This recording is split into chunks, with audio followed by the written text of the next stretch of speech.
Neymar football দুনিয়ার এক জাদুকর, যার স্কিল, ড্রিবলিং আর স্টাইল অন্য যে কারো থেকে আলাদা। ব্রাজিলের এক সাধারণ ছেলে, যার ছোটবেলা থেকেই ফুটবলকে ভালোবেসেছিল।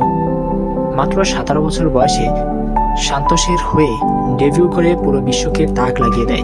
2013 সালে বার্সেলোনায় যোগ দিয়ে মেসি সুয়ারেজের সঙ্গে তৈরি করল দুনিয়ার ভয়ঙ্করতম আক্রমণদ্রয়ী MSN। 2015 সালে চ্যাম্পিয়ন লিগ জিতে প্রমাণ করে দিল সে শুধু স্কিলফুল না, বরং একজন সত্যিকারের চ্যাম্পিয়ন। 2017 সালে 222 মিলিয়ন ইউরোতে নেইমার চলে যায় PSG-তে, যা এখনও ফুটবলের ইতিহাসে সবচেয়ে দামি ট্রান্সফার। কিন্তু ইনজুরি বারবার বাধা হয়ে দাঁড়িয়েছে তার ক্যারিয়ারে, তবুও নেইমার কখনো হাল ছাড়েনি।